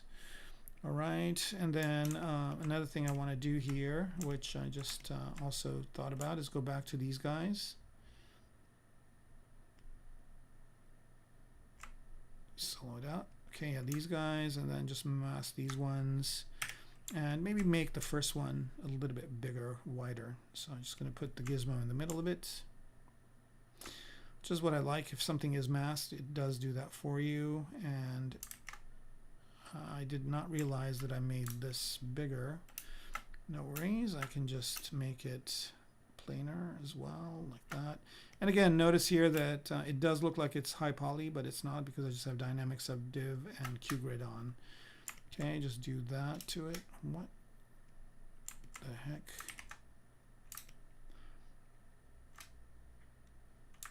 That was weird. All right, let's do this one more time. I'm going to zoom in and do this like that, and then do the same thing on the other side. And again, I don't really care that it's too thin right now, because I'm going to make it thicker. But I just want it to be, not rotate it, but make it thicker. I just want it to be kind of not doing this tapering that way. And let's see what that looks like. Yep, that's exactly what I want. But I want to even go bigger, like this. All right, that's cool. And then it's kind of messing with the barrel, so I can move all of them up, so the barrel is clear. And you know, again, it's just right now I just want to make sure that these things are not intersecting the barrel itself. Not that that matters. I mean, I'm sure I'm gonna make that cylinder more smooth and all that stuff in a little bit, but I kind of like this idea of not having the barrel protrude and have this kind of thing happen. And if I want the barrel to protrude, I might do something else with it. So let's go over to the barrel. And here I'm going to select a poly loop. Or I'm just going to Q-mesh a poly loop. I can do that. I don't have to select it. Okay, so see in Maya you'd have to select all those or have a selection method, but all I'm doing is just pulling that out like that. And then I'm going to do the same thing to about there, and then I'm going to do this exact same thing but go in this direction. Oops, not that. Keep sliding the edge, which is kind of neat. It's giving me a neat effect, but I don't want to do anything like that right now. What I'm going to do is just pull this out a bit like that. So now that's kind of giving me this type of a thing, a bit too much. I just want it to happen a little bit like that. And if I don't like this being so kind of abrupt, I can just insert an edge loop here. Not inset, but insert. Okay, let's just go to edge, insert. I'm going to add an edge loop over here and then just Q-mesh this way to kind of get that look. And I'm going to do a similar thing in the front where I'm just going to mask a poly loop. I'm going to mask this poly loop right here, like so. Invert that mask and pull that part forward, like so. And again, this is kind of faceted, right? So you see the faceting. I don't like the faceting, no problem. What I will do is I will say, okay, I'm going to isolate this thing, go to polyframe, and I'm going to crease the edges that I want to be nice and sharp. Let's go to crease, edge loop, complete. So the outer one, the inner one, this one right here, and I see your question. I will answer it as soon as I'm done with this. So here I'm just basically creasing. My cylinder already comes with a crease, so those are already there. And now if I press D, right, dynamic subdiv, it makes the exact same thing, but this time it's not. It's a lot smoother. And I can always add another smooth subdivision level to this. So now it's super, super smooth. And then the other thing that I'm going to do, so I kind of don't like this edge over here, so I'm going to slide this edge loop. Not the edge, but the edge loop, right? So slide this forward to get maybe a little bit of that going. All right. And if I want to, again, not get this sharp, sharp, sharp edge, I can do one of two things. I can either add the Q grid, which gives me something like this, and let me turn this off. So it's okay, but I think Q grid doesn't work well in this scenario, so I'm not going to use Q grid. But since I have all these edges creased, I can just go over to the crease option and just give it a little bit of a bevel, like so. Notice here I'm going all the way from like it being really smooth, right, to it being more kind of hard edgy. But not as harsh, right? So let me just go back to here and just add a little bit of a bevel width. Let's turn polyframe on so I can see what's going on here. So I don't really have that much room to play with, but a bevel of 0.01 actually does really well. Let's see, yeah, that's good. And if I go back to here, I can see that that looks okay. Let's bring everything back. So now you can see it's looking more like a cool barrel. But what's really neat about this is it's really low poly still. So everything happens really, really fast. And if I want this front part not to be as long, right, I can go, okay, well, what if that was shorter, right? So I can just kind of do this kind of thing just to play around and get exactly what I want. And also maybe this part right here, I want it to be, oops, I want this part right here to be outside of the of this barrel part, so I can do that as well. So now here this is outside of it, like so. All right, so now I've got this really cool barrel. Took me like almost no time to do, and I can probably add some more details to it, but I see a bunch of questions coming in. How long did it take you to learn ZBrush tools and muscle memory? So, you know, when somebody, you know, during a job interview or something like that, if somebody asks me how long it took me to learn what I know, I tell them my entire lifetime, right? I mean, basically, you're going to spend your whole life, you know, every single bit of your life adds to your learning. But just, you know, how long have I been using ZBrush? If that's your question, then I will tell you that I've been using it since 2005. That's when I got my copy of ZBrush. I actually got it on CD. I still have that CD, interestingly enough. And let's let it autosave. I kind of need a drink too. All right, Tomei, welcome on. Again, you can always go to you can always go and rewatch the thing. As soon as I'm done, I think it's on YouTube like right away. I don't know how they do it, but it's pretty cool. So just go to the YouTube channel, or you can go to ZBrush Live too. It'll be recorded there, and you can just play it back. The cap, yeah, I don't know if they sell these. I think they were super nice enough to send me this when I first started streaming, and I love it. It's really cool. But I think they do sell a cap. I don't know if they sell this exact same one. So I will give you a hint though, because I've made a cap of my logo, and I'll show you what I'm talking about. So the good news is that if you like the ZBrush logo, it is available as an alpha. So in one of the alpha, is it an alpha or is it a texture? I forget. Here it is. It's a texture. So here it is, right? So there's that, and they don't have an alpha of it. I thought they did. Maybe they have it in the alphas menu or whatever. But you can get that. Or is it one of these? Actually, here, let me see. If you go to your Lightbox and you go to, not alpha, but you go to Spotlight, there are these spotlights, and so there are all these spotlights. Yeah, here we go. Here it is, right? So here is the logo, right?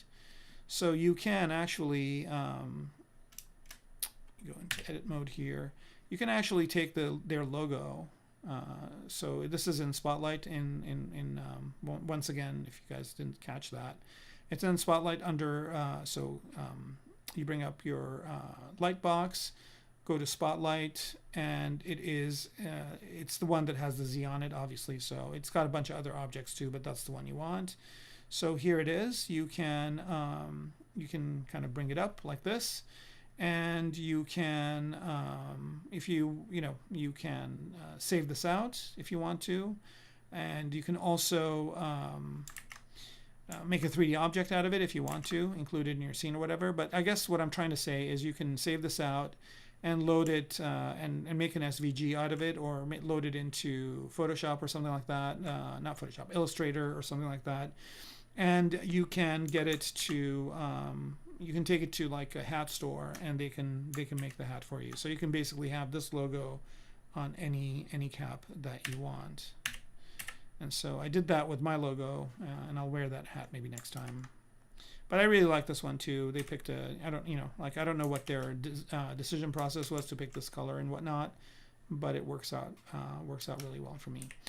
All right, so I'm still working on these outside parts because again, they're really adding a little bit of visual interest.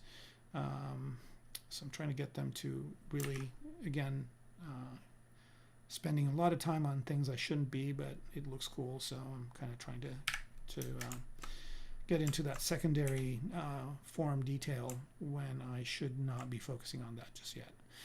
Okay. All right. How are we doing on time? I think we are doing good. 8:40. All right. So we got about 20 more minutes, and I want to see if I can get more details on this gun. So again, I'm not adding a lot of detail. I'm just getting the general shape of it to work, and again, I'm focusing on this part right here, but I kind of like this part being longer, but I don't want it to you know, I wanted to kind of do this, right? So maybe not there, but maybe be about here. So I'm trying to eyeball the distance between here and here and doing the same thing this way. There we go. And now I don't want this one piece. I'm just going to hide it and delete hidden. And this looks more or less the way I want it. The size of this part.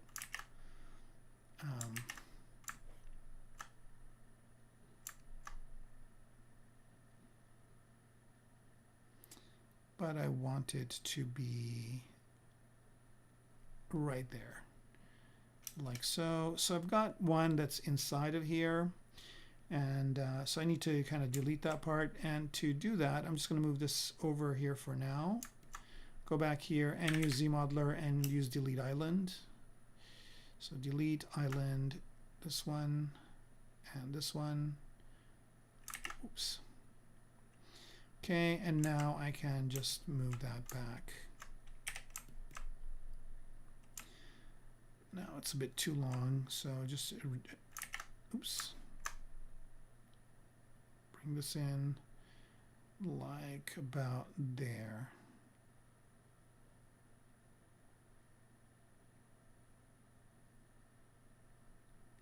Which is kind of cool because that's exactly where this is starting. And with this, I want to make it a little bit different as well. So I'm going to add an edge loop here. Turn polyframe on. Yep, that's about right. And another one here. Mirror and weld. And I want this to kind of have more of an angle like that. So the way I'm going to do it is I'm going to use slide. And edge loop complete. Just slide this in. Like so. No, it's not working on the back part. I just want to do the top part. So I'm just going to mask this back part up until here. And also mask this bottom part. Let's see if that works.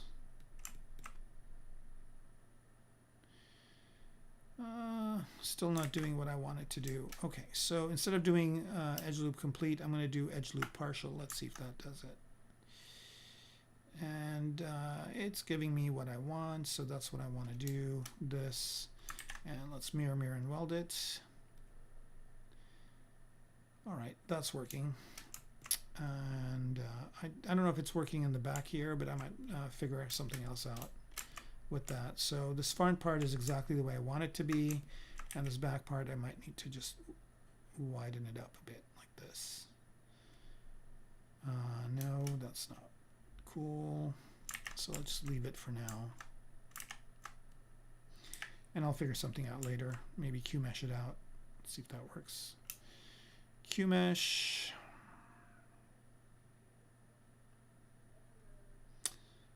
And let's do a single poly. And do I have mirroring on? We do. So let's say I take this out. Mirroring is not on. Okay, and then we took this out like this. Do that. And do this as well. And I think that is looking better. Still not exactly what I want. So let me try and see if I can do something over here. All right, that's good. Let's go ahead and do the dynamic subdiv trick. Unmask it first, and let's Q-grid this out. So, yep, that's giving us a little bit of what we want. Let's just chamfer it instead of beveling it. And it's good for the most part. The only thing it's missing, I don't know if am I still on Q-mesh? I am, is let's go ahead and do this to it.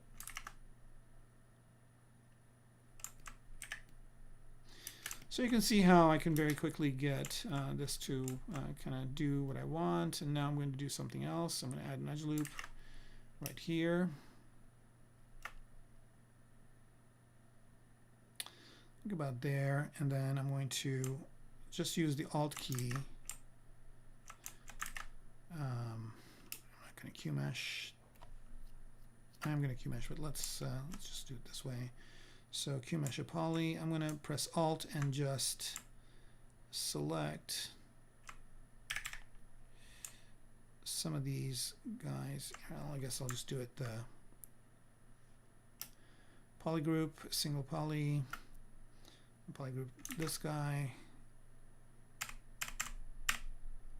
this, certain edge loop yet, this one, and this one.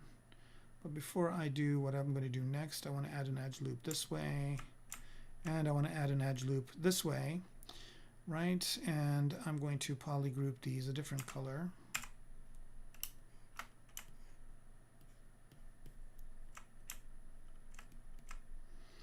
Okay, and nope.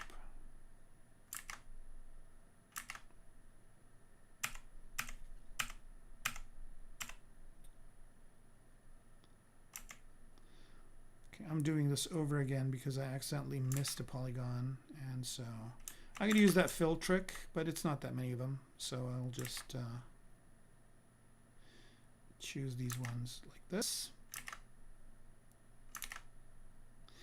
And the reason why I did all that is because I want to now go in and Q mesh polygroup island. All right, so I want to Q mesh this up, but I'm going to hold Control and just tear that off, and then do another one. Keeps adding that edge loop. All right, and I just want to kind of create this top part, which will be like some sort of a pipe or an exhaust or something like that. And then I'm going to bridge a couple of things together. Let's see if this works. Bridge two polys. So I'm going to bridge this to here, like that. And I'm going to do the same thing in the back.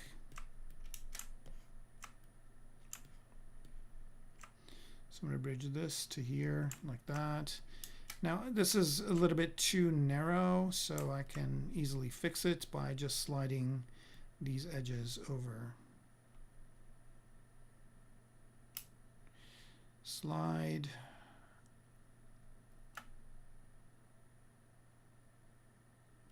This one and then the upper one. Until I get something that I like. Okay, so notice here for some reason it happened on one side and not the other. The mirroring didn't take, but at any point in time we can always mirror and weld it. And of course, it's always the other one.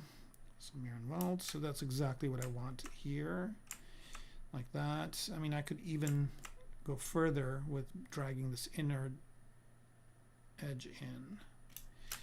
Okay, so that's looking good, and I'm going to do the same exact process over on this side.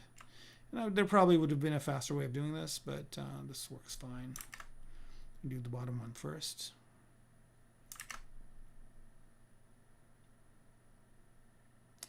And usually with this, I can always drop out of the QMesh mode or the dynamic subdiv mode and get this, but it's kind of cool to do it this way as well. All right, so I've kind of created this top part like this, which could be like some sort of a gas type of thing, or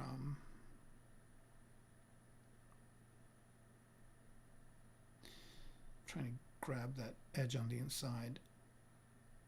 It's a pretty acute angle, so it's kind of giving me a hard time, but it is doable. So anyway, the first one worked, but then okay, here we go. All right, so that's that, and then I want to slide this edge over a bit, and maybe slide this one back. All right, so now I'm getting this kind of really cool design for this top part, and then I can also Q-mesh. Well, let's try this. I'm going to bridge these two together to get that. I could do that as well. And with the bridging, you can do some really nifty stuff. Like I can do this and this, and then it's not interactive, is it? Let's see. Oh no, bridge two polys, you just bridge them. But what I could do also, what I also wanted to do is just Q-mesh this out. So single poly.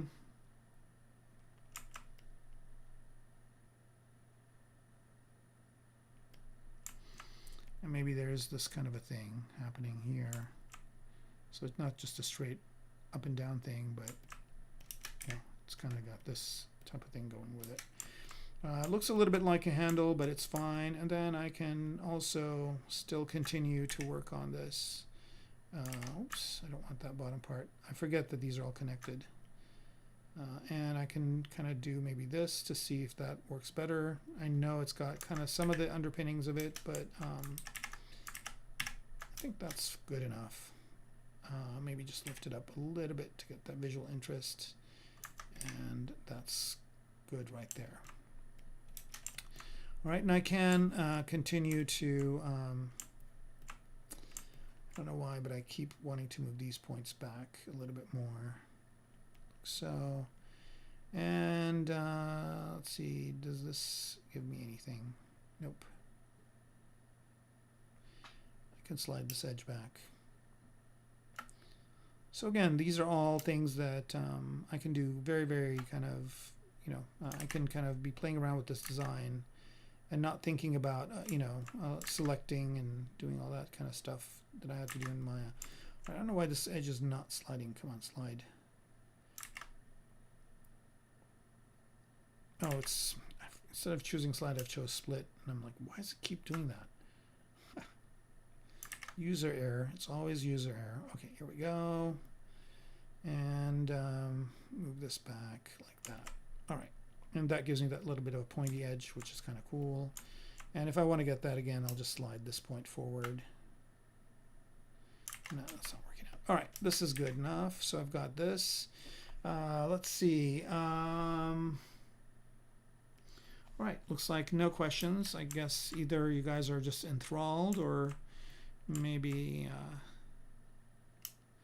thinking that we're getting close to the end here. So basically, you know, I will continue to do this off camera.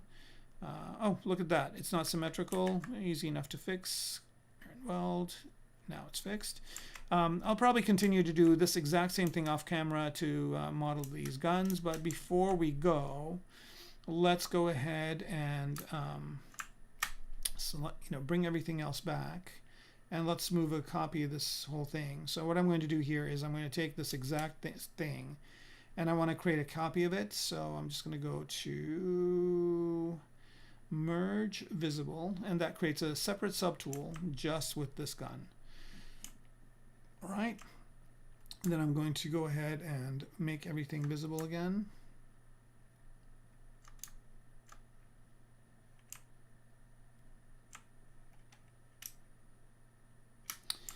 Right, and the reason why I did all this is because I wanted to bring in, so right now I just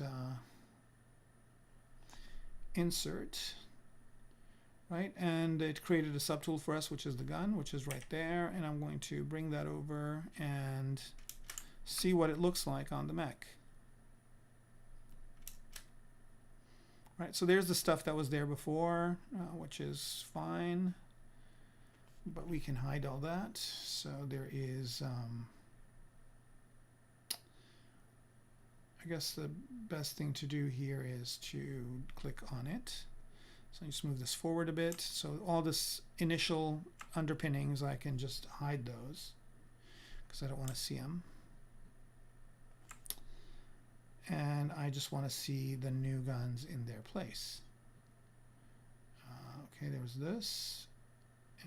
And let's go back to that guy. For some reason, the little doohickeys didn't come over. Maybe we had those hidden, but that's fine. So now I'm kind of seeing what this would look like on the mech, like so. Okay, let's just put it on the other side as well. It's good, but it's a bit too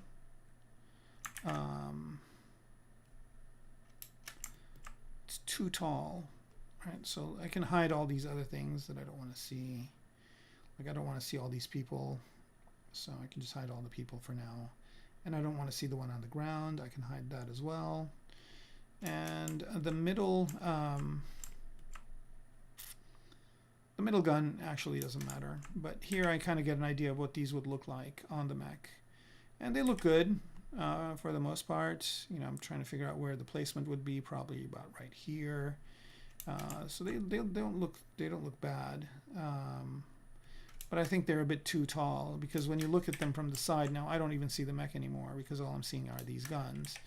So I can do a few things here. I can scale it down,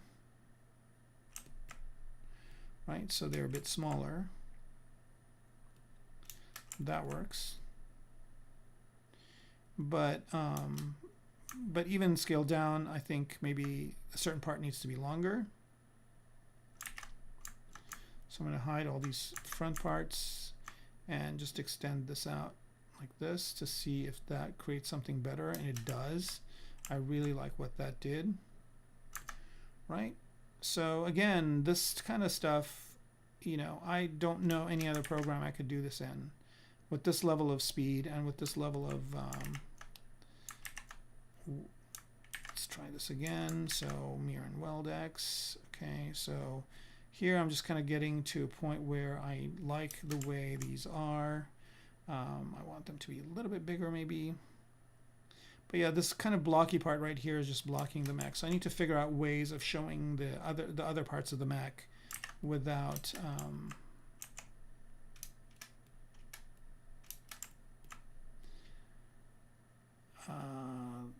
what? I don't know where this bottom thing came from, but I'll just get rid of it. Delete hidden. Let's go back here. So at this point, before adding any more detail, I see if the thing looks good on the mech, and and I can do other things too, like say, okay, well, what if it has 4 of these guys, right? So now I'm going to do the exact opposite of what I did. I'm going to mirror and weld it in the Y direction. And what that's going to do, we'll see after I do it, is it's going to add 2 at the bottom, which is fine. I'll just do this, go to the center and move it up. Like, what if there were 4 of them, and they were offset from each other? Like, what if this was the gun scenario, or if they were angled, right? So here I'll just go to one of these guys. And what if these were angled like this? I mean, that shows more of the mech, and it also does give me the kind of the way the gun is. So I like this kind of placement. So what I can do here is I can split the mask points, which are the top ones, and I don't want to look at those anymore. Nope, that's not what I wanted to hide. Where are you guys? Okay, so I think these are the top ones. Now that's this bottom one, which I can also hide. That would kind of take away some visual distraction, but here's the one. Okay, so I don't want this, and I'll just move these up. So maybe they're kind of this way, and again, I'm getting these weird things down here, but it doesn't matter. And then what I'm going to do is mirror and weld this up in the other direction, right? So just put these 2 down here, mask these guys, move this down to here, and move this up this way. Whoa. Okay, what if we just go down like that? Okay, so there's this. So, here's another way of looking at it. So what if there were 2 of them like this, right? And change that angle, but just move it up to here. So what if there were 2 of them like this? Or what if there were 4 of them, right? So now I can just go ahead and select these 2, turn mirroring off.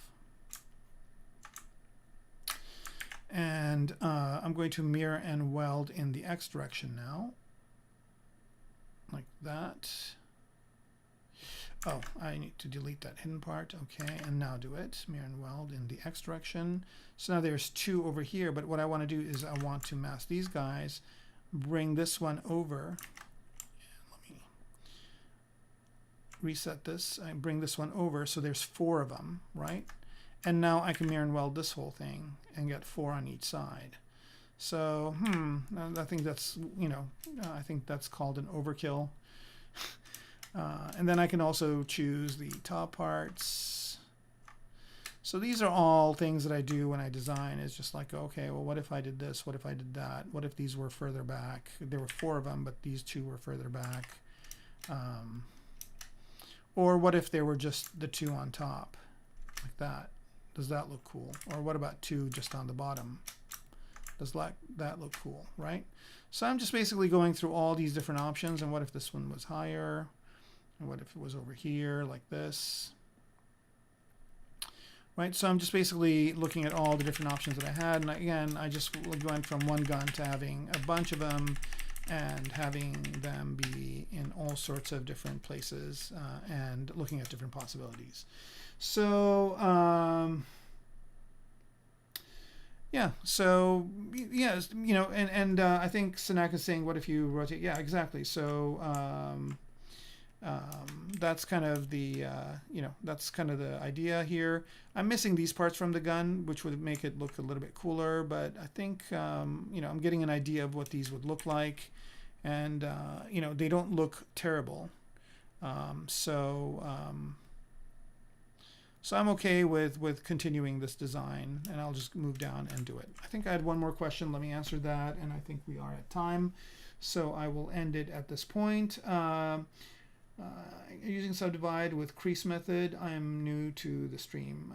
Yes, Sefer, I am doing that. So basically, I'll just do it with this part right here. Right. So basically, the subdivide with crease method is. You mean bevel with crease or subdivide with crease?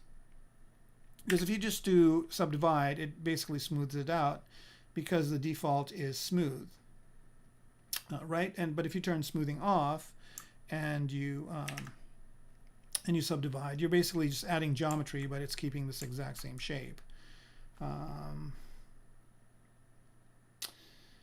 So Laporta is asking, you know, is there an online boot camp to sculpt like this? There isn't one that I know of, but I am actually thinking of starting kind of a mentorship program, kind of a class with some students. So basically, I can, you know, we can kind of go through and do a few things, and you know, I mean, basically, I have a class that I teach in college that's just basically developing game assets with ZBrush. It's not really this. Because I could do 15 weeks of just this. So I'm thinking of having a class like that.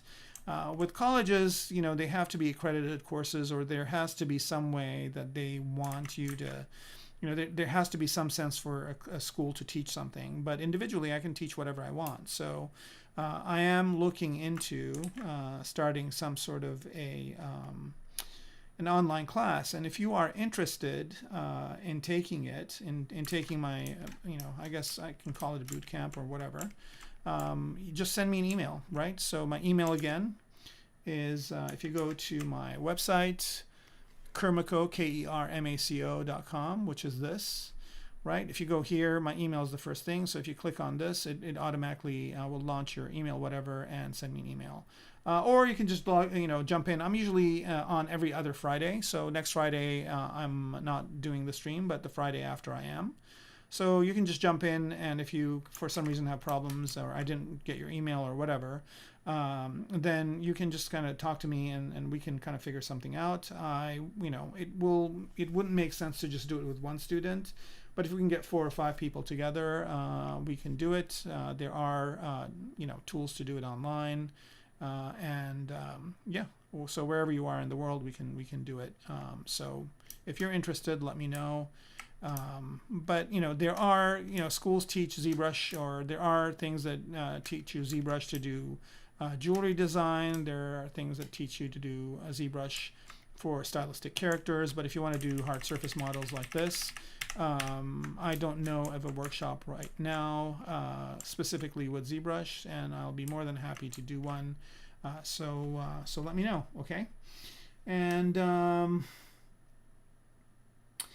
yeah, so if you work with 3ds Max, that's great. You'll be further ahead. And the good news is, if we get 5 students, they might be of different levels of knowledge. So what we can do is we can kind of, if you know certain things, I don't need to go over them, but some students might not know some of the things that you know in Max. So since you know Max, if I say certain terms, you will understand them. So hopefully we'll try and get people to be more or less the same level, and then we'll do the workshop. So yeah, let me know, and we can look into it that way. All right, so with that, let's just kind of bring everything back to get to see where we are. So right now we're at the stage of the guns, and by next week I'll have finished them. And if there's anything that I do with the guns that's different than what I talked about today, I'll just do a quick run through.